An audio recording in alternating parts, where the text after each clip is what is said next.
En esta oportunidad voy a explicar acerca del segundo criterio de semejanza de triángulo. En el segundo criterio de semejanza de triángulo nos dice de que sus ángulos internos tienen que ser igual a 180 grados, esa suma.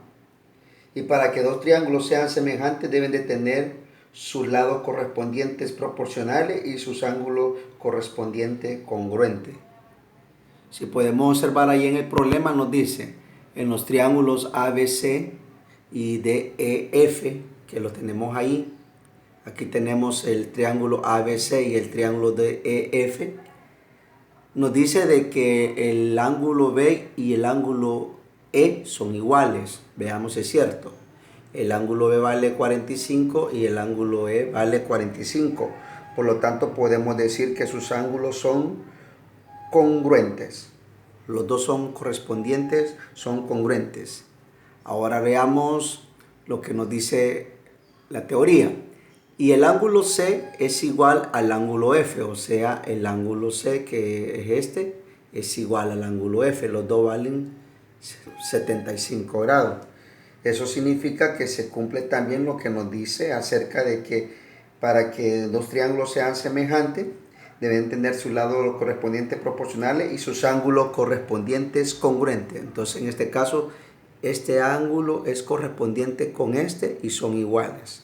Ahora, nos dice cuál es la medida del ángulo A y el ángulo D, o sea, cuánto vale el ángulo A y el ángulo D. Y si son ambos los triángulos semejantes.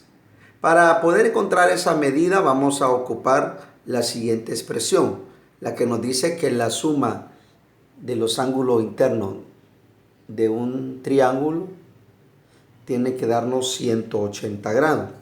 O sea, de que venimos nosotros y decimos lo siguiente: a 180 grados, ese es igual a la suma de los ángulos, de los tres ángulos tiene que darnos 180 grados, o sea, el ángulo E, el ángulo F y el ángulo D, que no sabemos cuánto vale. El ángulo E más el ángulo F más el ángulo D. Ahora, vamos a hacer lo siguiente. A 180 es igual. ¿Cuánto vale el ángulo E? El ángulo E vale 45 grados.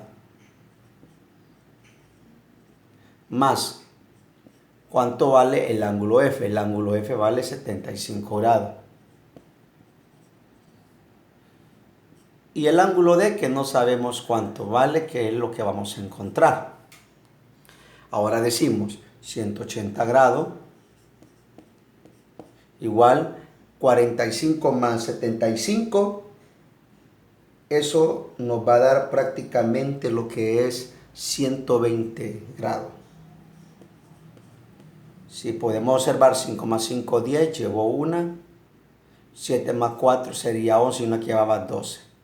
Más el ángulo D, que no sabemos cuánto vale. Ahora vamos a despejar para poder encontrar lo que es el ángulo D. Entonces decimos a 180 grados le vamos a restar 120.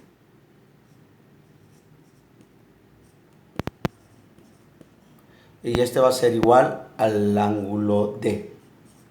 Por lo tanto, si nosotros restamos 180 grados menos 120, eso prácticamente nos va a dar 60 grados.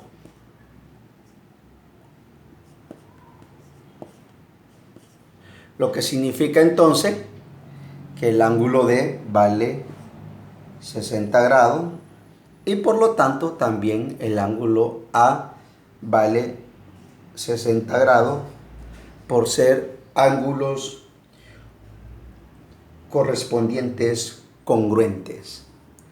Y así es como se cumple lo que es el segundo criterio de semejanza de triángulo, en la cual nos dice que para que los dos triángulos sean semejantes, deben de tener sus lados correspondientes proporcionales, o sea, este lado es correspondiente proporcional con este lado. El lado o el segmento BC es correspondiente proporcional con el segmento EF y el segmento AC es correspondiente proporcional con el DF.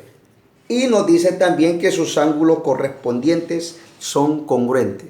O sea, el ángulo B es congruente con el ángulo E, el ángulo C es congruente con el ángulo F y el ángulo A es congruente con el ángulo D. Por lo tanto, esos dos ángulos son iguales.